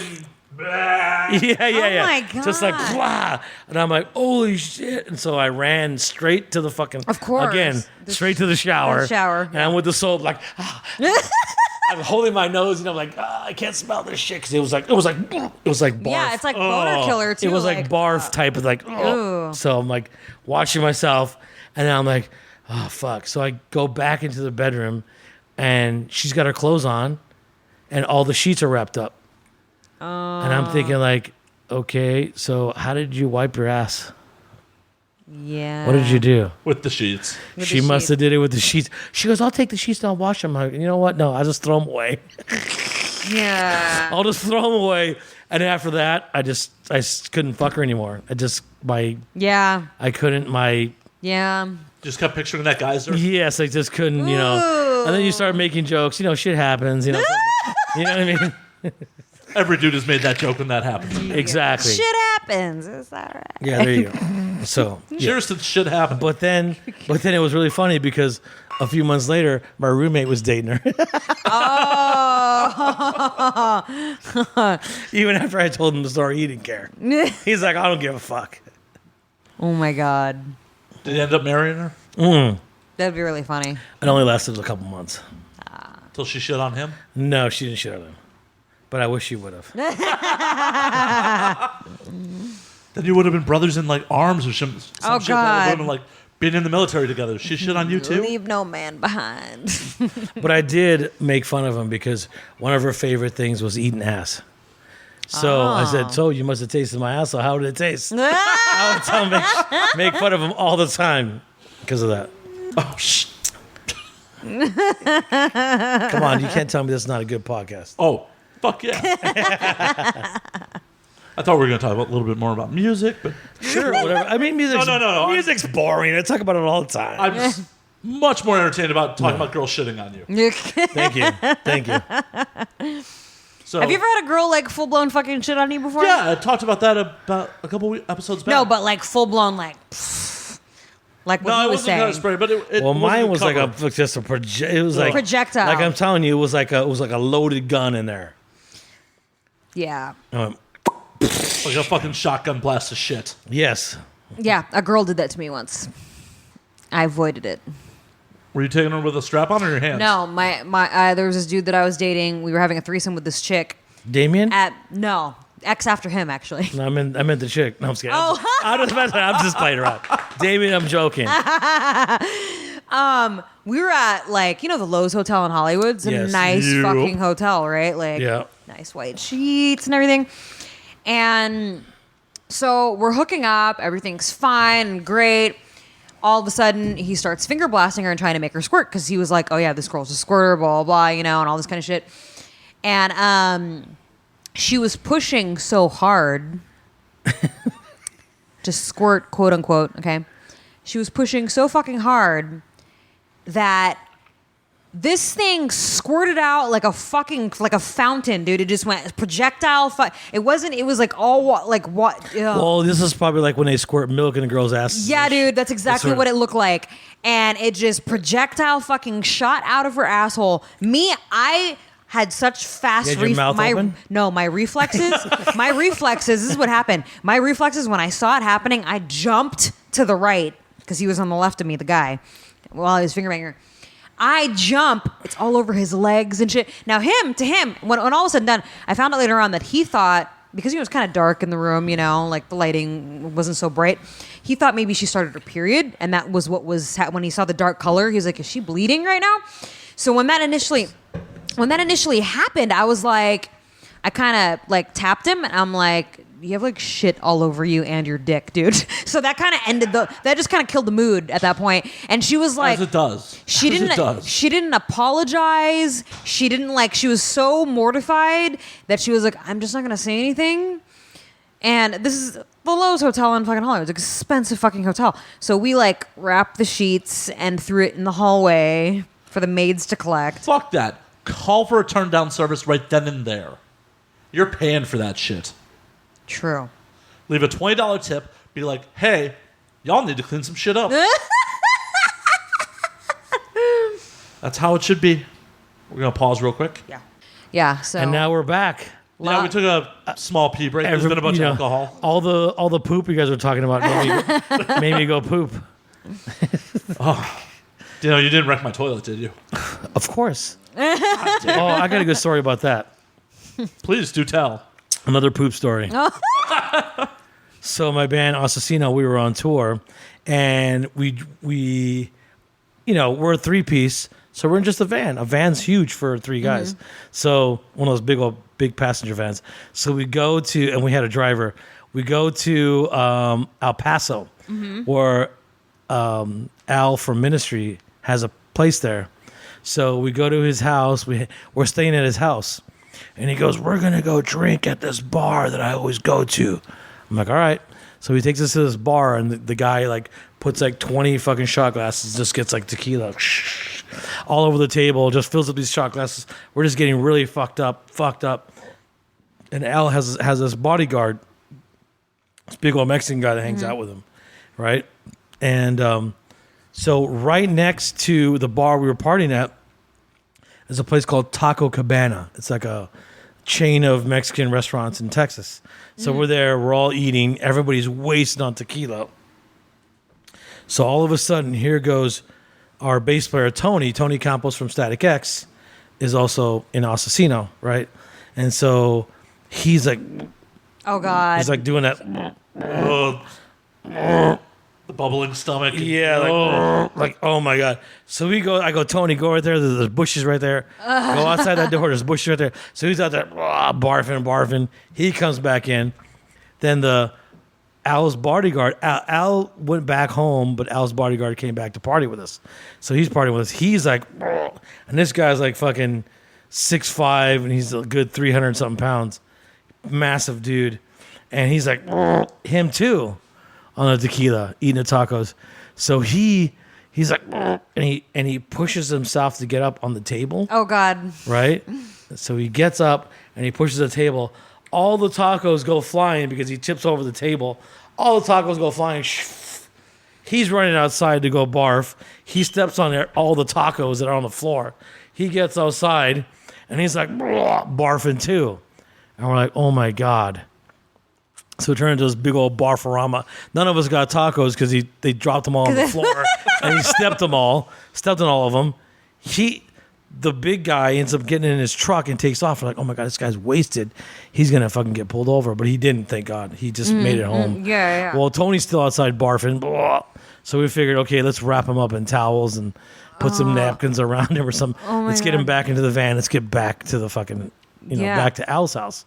So we wrap Tony up in towels and we take him, we put him in the front seat. And then he's like, oh, I got to barf. He's sitting in the front seat, I got to barf. And he opens the door and he barfs. He barfs, and then he falls on his own barf outside. Oh, I'm man. like, oh, God. So we had to get him back in the van. So we get him back in the van. Were you guys moving or stationary? No. We were stationary. We just got him in the van. Oh, God. Oh, God. I just had a vision of like you guys just pulling out and all of a sudden. No. We weren't moving. We were stationed. We were just trying to get him in the van. So we got him in. So the second time we get him in, we strap him in this time with a seatbelt. Our driver starts the van. We're in the back. Rest of us are in the back.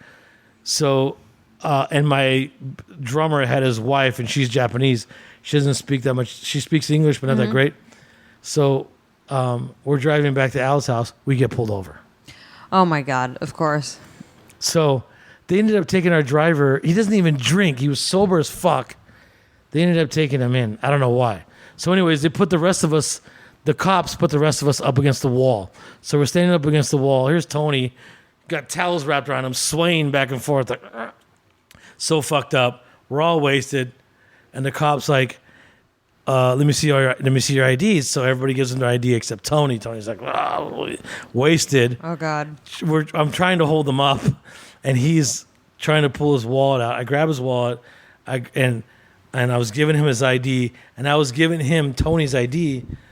Tony barfs right in front of the cops, right on his shoes. Oh, no. Right on his shoes, like, oh. I'm like, oh, fuck, we're all going to jail. I'm thinking we're all going to jail. Holy fuck. He and the cop understood. He goes, okay, which one of you guys can drive?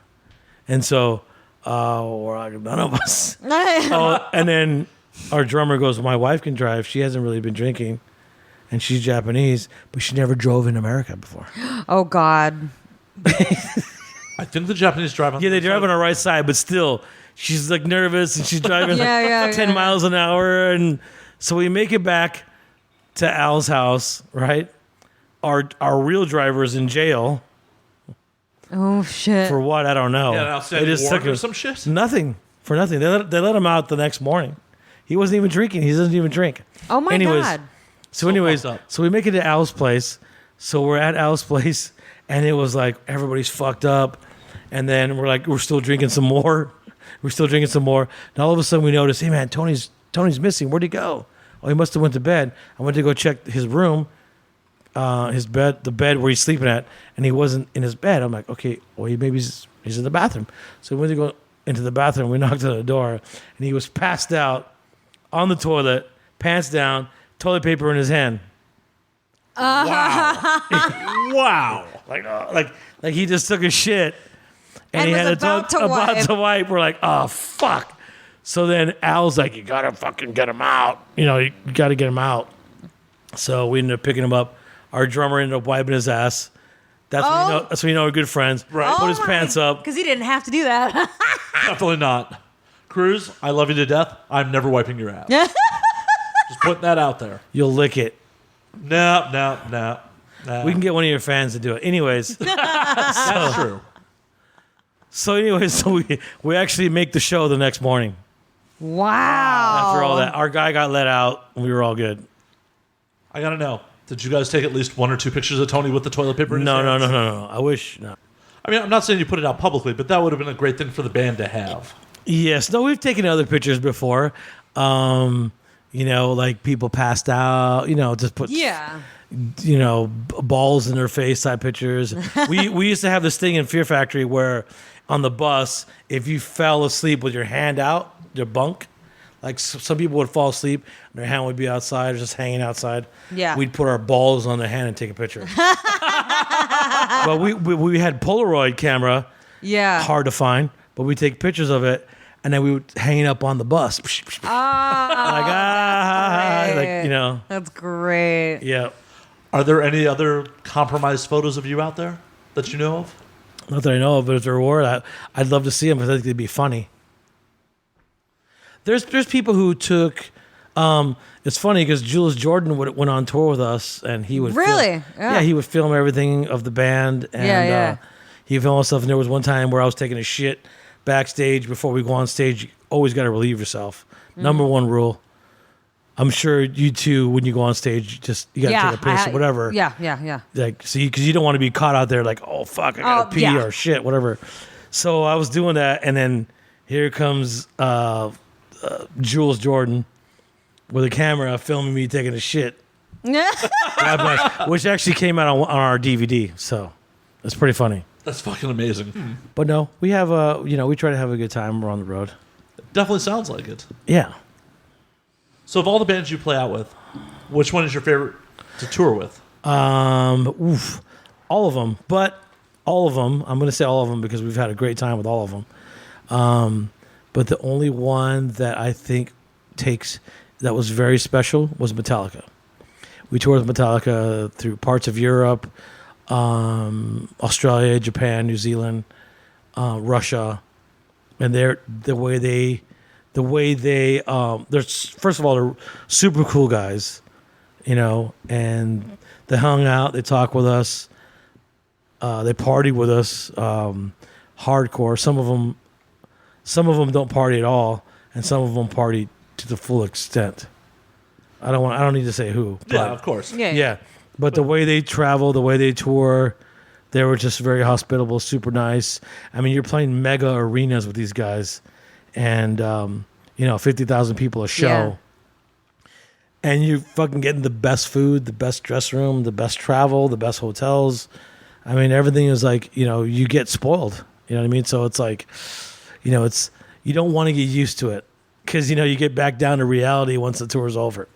Yeah, I can only imagine, like, once you had a taste of that, it's like, oh, I got to go back to, oh, man. It's got to be rough. But I met James Hetfield years and years ago, late 80s, early 80s, when I knew the guitar player from Faith No More, Jim Martin, original guitar player. I knew him, and he introduced me to James a long time ago when they were making the record And Justice for All. Nice. Yeah, so back then, party with James back then. That's when James partied. Yes. Jägermeister was one of his favorites.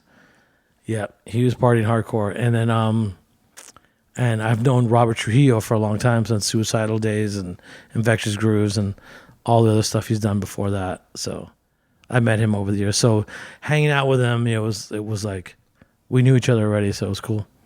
That's fucking awesome. And then Kirk Hammett was good friends with the singer from Death Angel. I think they were roommates at one point. And I know that his name is Mark Oseda. He introduced Kirk Hammett to Fear Factory to our second album. And Kirk Hammett, over the years, have said, he was a fan of that record. So that really helped a lot, too. How could you not be a fan of that record? The manufacturer's amazing. The only one who I really didn't know was Lars. Yeah, he was the one I really didn't know. So, But me and my buddies have decided to do a Metallica cover band. Oh, shit. We were going to be called Fat Talica.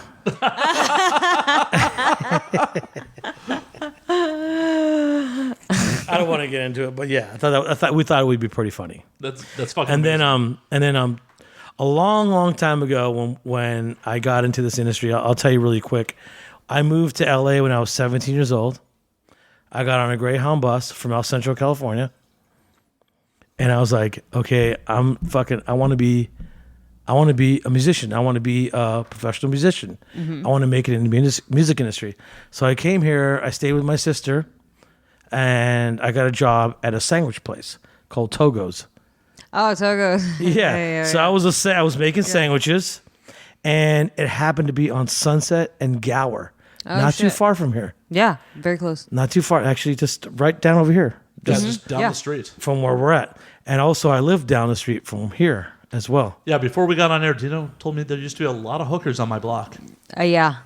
Yeah. This building was not this building. It was completely different. Yeah, this building's new. It's like very new. Yeah, it's 3 years old. Yeah. So So, anyways, I live down the street, and I work down the street, and down the street from the Gower, from Sunset and Gower, where I worked, right across the street was a Palladium, Yeah. and Hollywood Palladium. And if you go the other direction, there's KTLE Channel 5. There's another studios where they film soap operas. Yeah. And there used to be SIR studios where they had a lot of bands rehearsed, bands recorded. Mm-hmm. So, working at the sandwich shop when I was 17 years old, I met a lot of people. Met all the guys in Motley Crue, Quiet Riot, Megadeth, and all these kinds of bands, right? So I was like, wow, I'm in the perfect spot. Yeah. Right? So the guys in Megadeth walked in, and I'm like, I see Dave Mustaine. I'm like, wow. I mean, I know who he is, right? This is right before their first album. After he was out of Metallica, right before his first album, Killing His Bad Business, whatever. And I was like, if I give him some free food, a free sandwich, and maybe some free beer, I can ask him a bunch of questions. So I started picking his brain on how to become, trying to get into the music industry. So I started picking his brain and blah, blah, blah. And from there, I just kind of like started to meet people, going to shows, starting to meet a bunch of people. And pretty much that's how I got into the music industry. But yeah. And I just started to meet a lot of people. And then I started meeting people that worked at the record companies. And we started, well, what does all the musicians like to do? They like to party. Yeah. Right. Yep. So we started to host parties for like musicians and girls and people that we knew. Yeah. Yeah. So we started to host parties. So guys from Slayer would come to my house. Guys from Faith No More would come over. Guys from Napalm Death, Carcass, and the list goes on. Right. We've hosted parties where all those people would be at our house. One member, two members, all of them. So. We just started to meet all those people, and then next thing you know, here we are in the music industry. But Tom Maria, he's a big weed advocate. He likes to smoke weed. So my buddy would always sell him weed, right? And he would sell him, like a brick or a big bag. So inside the big bag, he put a Fear Factory CD in there, right? So Tom Maria is like, yeah, smoke somebody like, what the fuck's this? Oh shit! And he goes, that's Dino's band. Oh my god, Dino has a band? I didn't even know how to band. He goes, that's Dino's band. Next thing you know, like a couple years later, we're on tour with Slayer. Wow. Yeah, fucking amazing. All because of that fucking CD with the weed in it. That's amazing. Brilliant marketing. Brilliant marketing, exactly. Let's see. Of all the venues around the world, where's your favorite venue to play? That's a hard one to answer because we played a bazillion of them that look the same, are the same. With Metallica, we played some of the biggest, best venues ever. It's hard to say which one. That's being cut in post. Yeah. Jennifer, get it. We'll pause that. So, I got some shows that I would like to tell people about. Oh, So definitely. We have a benefit show for a friend of ours who's going through cancer, who's battling cancer, and we're doing Asesino is doing a benefit show for him, and it's on September 9th, and it's at this place called the 5-Star Bar, and it's 267 South Main Street, downtown LA. It's a cash-only bar, people, if you go. I've never been there. I've been there a couple times for shows. It's cash only, so make sure to load up, With cash, like stripper dollars. right? Make it rain on Dino. So we're also playing the Mexico Knot Fest, Asesino, and that's on October 28th. That's going to be cool. Awesome. Where's that show? It's in Mexico City. Well, outside of Mexico City, but, Mexico. And then we have our Asesino Christmas show, December 16th at the Whiskey A Go-Go. Ooh. You guys are more than welcome Okay. to come. Oh, yeah. Definitely. I'll You guys are definitely invited. be there. I'll definitely And be we're there. going to be probably putting midgets and piñatas and throw it out in the crowd. Oh my god, that's amazing. That'll be fucking awesome. We'll put Annie in a piñata and throw her out. Just I kidding. mean, you could. Yeah, Pull me up I don't there. want to lose my co-host like that. No, I'm sure They won't return her. Come on. Yeah, exactly. You're like, Annie, where are you? Annie, no! And as far as Fear Factor stuff goes, we're pretty much on hiatus for right now.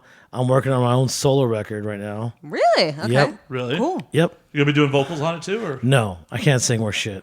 I will definitely either have one guest or a few guests. I'm not Okay. sure. But I'm also doing a lot of the music. I'm sorry, doing all the music. And, of course, Damien's going to be engineering it. Nice. All of it. Nice. So, Very cool. yep. You're gonna do like what Dave Grohl did with Probot, get all your favorite vocalists? That might be kind of cool, but what happens if I want to tour? Yeah, that's a little hard. Yes, exactly. There's no way I can get everybody. So I might just have one guy or a couple guys. We'll see. Or maybe girls. I don't know. There you go. That'd be kind of cool. Can you scream? I can sing, but screaming, I've done it a couple times, but I don't know. I'm too very self-critical. Do you ever do karaoke? Yeah. I'm Filipino, man. You know, like I know, that's right. It's like number one, your number one thing. yeah. I used to sing the national anthem at the football games when I was in high school, and I was like nerdy chick that like was very quiet and shit. And then they put me in here, fucking sing the national. So how do you anthem. feel about the singer of Journey? Oh, he's Filipino, isn't he? Yeah. Yeah. That's right. Yeah. What about Manny Pacquiao? Manny Pacquiao. I used to box too. Did you know that? Pacquiao. Manny Pacquiao. That's how they say it. Pacquiao. The first time I ever heard anything in Filipino is that we used to have, like I was telling you about the big parties that we would have, and our manager of the building was Filipino. Mm-hmm. And he would always say, "Puto anima, puto anima, puto anima." Oh, putang ina mo. Son of a bitches. Yeah. He always called us son of a bitches because there'd be beer bottles everywhere. And, puto anima, puto anima, puto anima. That's funny. That's all I know. That's all That's I know. funny. Putang ina mo. How do you say it? What's the best way to say it? Putang ina mo. It's like motherfucker, fuck you, or like, son of a bitch, there's so many, whatever. son of a bitch. Yeah, there's But so many say, different. say it like, puto anima. Say it like, Putang ina mo. Hey, there you go. There you go. Holy shit. When did the show become educational? I just wanted to hear it. We're teaching people languages. All right. Well, I got to jump, guys. Thank you very much for having me on your Before you run, podcast. where can our listeners find you on social media? They know where to find me. Just fucking type in my name. You'll find it. Follow the poop stories. The shit show. You know, the shit show. Exactly. Follow the trail of poop. Yeah, there you go. Thanks so much for doing our show, Dino. Thank You know, Dino Cazares, Twitter, Dino Cazares, Facebook. Everywhere. It's all over. Just put in my name. You'll find it. Dino, thank you for doing the show. It's been a pleasure. DinoCazares.com. Hey, there you go. Go see Dino live. It's fucking amazing. The nearest karaoke bar. Oh, real quick. Yeah. What is your number one karaoke song? Oof. That's a hard one. You have to have some go-tos.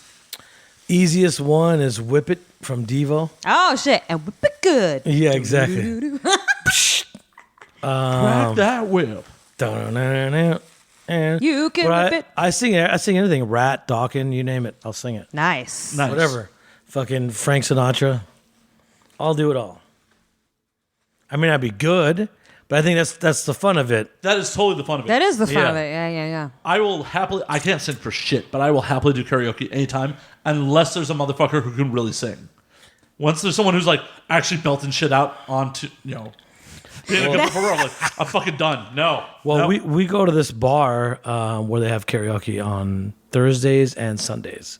And there's one guy comes in, he could fucking sing Pantera, Slipknot. Oh, shit. And I'm like, when he comes in, I'm like, fucking get that shit, get those songs ready. He's got to do it. And he comes in, he just kills it. It's like gets the whole bar pumped. Oh my god. Maybe we And should he have does a him as your really good vocalist. job. Really, really good job. Damn. Maybe take him for the album. Maybe. I'm scouting. Hey, you hear that, folks? If you can sing, hit Dino up. He's the vocalist. Now There he's you gonna go. get bombarded after Exact- this episode. I have been bombarded because I've mentioned something about that before. So, Like, listen to my mixtape, bro. yeah, exactly. My disc tape. Dino, it's been a pleasure. We're going to pause real quick, get Dino out of here, and then Thank you very much. The podcast still goes? How many hours is the podcast? 1 or 2? we generally do 2. Oh, I didn't know that. Long. Yeah, we're in an hour 40 already, actually. Oh, really? Okay. So you got 20 minutes of more shit talk. Yeah. There you go. There you go. That's the title. Shit talk. Shit talking shit show. Shit talk with Literally. Dino. All right, man. Thank you very much. So Dino has left the building. As I take a big gulp out of my fucking glass. We tried to kidnap him. It didn't work so well. His wife came and got him. We were actually trying to get his wife to come up here because it sounded like she fucking might have some interesting stories of her own. She, quote, on the phone said she had her own poop stories. Yeah, and I was like, oh, great. And I think he said this off air when we took a break for a minute that, like, you know, he was kind of sharing some stuff with their wedding and all that. And I'm like, oh my God, we have to get her up here right now. I want to hear this from her. And then, he had to leave. So They had to go take care of their puppy. they had to go take care of the doggy. She's important. So We don't want cruelty to animals, no. but Dino is totally down to do this again. Yeah, totally. He said he was going to get Bert and C. Bell on also for us. So we'll probably have him back. Yeah, we may end up with a whole Fear Factory, like the whole band in the studio. That'd be amazing, actually. Holy fuck, that's going to be interesting to try and negotiate 'cause- with that many fucking people. Yeah, because we don't have that many mics. We can get up to 6. No, I know we can get up to 6, but it'll still be a clusterfuck. You know what I mean? Like, shit. But it'll still be fun though. For you guys, we will make this shit happen. Oh no, we could totally make it fucking happen for sure. So I think it's funny how I almost went to that show with you because I was supposed to go to that show with you. You the were. Three Teeth show, and then because I think I was working, and then I got really drunk at work. I think that's exactly what happened. I remember now. But yeah, it would have been fucking funny as fuck to have been there with you, but it doesn't matter because he ended up coming here anyways, and we're all, that was great. Yay to me randomly wearing a Fear Factory t-shirt. Yeah, dude. Like, what if you weren't wearing that? I would have been some other random dude backstage, probably wearing a Slayer shirt. And yeah, like. Well, and we still may have struck up a conversation because he had just come from Slayer, so. Right. But it worked out. Like, fucking everything came up Slayer and Cruz on this one. That's true. And I haven't seen that dude in 5 years. It's been 5. No, probably 4 because I met him 5 years ago, but I think the last time I saw him was probably like 4 years ago. So, damn, small world, man. Kind of. The beauty of LA. Yeah, LA. His story, though, I found it very interesting how, he came to LA when he was 17, was making sandwiches, fucking, and then the whole story with the Fear Factory CD and the weed, like. To Tom Araya from Slayer. Yeah, dude, like, what the fuck? Hey, take your opportunities when you can get them is the most Seriously. important lesson in life. Even as like ridiculous as it may sound, because when you think about it, like, can you imagine like what was going through their minds when they were talking about that? Like, yeah, dude, just fucking put it in the weed. You know what I mean? Like, and how maybe ridiculous they thought it might have been at the time. Like, no, there's no way. He's just gonna throw it out, whatever. But then, boom.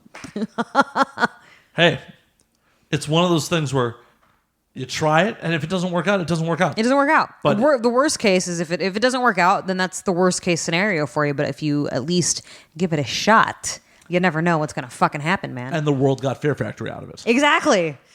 Like, what if he wouldn't have done that? Do you think there still would be a Fear Factory? Do you think there would still be a Fear Factory if he wouldn't have done that? I think so at some point, but who knows if they would have gotten as big, if they would have gotten signed to Roadrunner. And that's the one thing I really wish we could have gotten into it with Dino on, is like his Roadrunner label mates. Because 90s Roadrunner is like my fucking jam. That's Sepultura, that is Typo Negative, Oh, yeah, Fear Typo Factory. Negative. Yeah. There were so many acts from the demanufacture era. Machine Head at that point, Burn My Eyes was a Roadrunner. There are so many acts from like the early to mid 90s that came out on Roadrunner that are just like so influential to music I got into. Yeah, man. Hey, I'm super happy I didn't nerd out during this. Yeah, I was like, I wonder if Slayer over here is going to fanboy out. I kept my shit together. Yeah, you did. No, you did. It was cool. It was very, very cool. Like really, really excited for this episode to fucking go out for sure. Me too. I guess we should probably cut it before we get, Before you get emotional. No, I'm just kidding. I just needed some me time. All that talk of Dino having girls shit on him just did something for me. This really was a shit show for sure. But I'll just repeat it real quick because, we kind of chit-chatted for a little bit after that. But if you guys do want to find Dino online, very easy, Dino Cazares. Obviously, if you know Fear Factory, I'm sure you know where the fuck to find him online. You know what I'm saying? Slayer, where can we find you? You can find me at Matt_Slayer on Twitter, Matt Slayer on Instagram, Matt F and Slayer on Facebook, Matt Slayer on Snapchat. Watch me watch weird movies. Yeah, hell yeah, that's always exciting. Me, you can find me at Annie fucking Cruz on Twitter, at Annie Cruz on Instagram, Miss Annie Cruz on Facebook. AnnieCruz.com, AnnieFuckingCruz.com. Of course, you can find us at And Now We Drink on Twitter, at And Now We Drink _ on Instagram, and of course, AndNowWeDrink.com. And if you're listening to this, you obviously found us somehow. So Tell your friends, rate us 5 stars. rate us, please. Give us some good ratings. We'll love you forever. Forever, forever. Forever, forever? Forever, forever. All right. We're going to knock back a couple more drinks, do a drunken pre-roll. Deuces. Peace.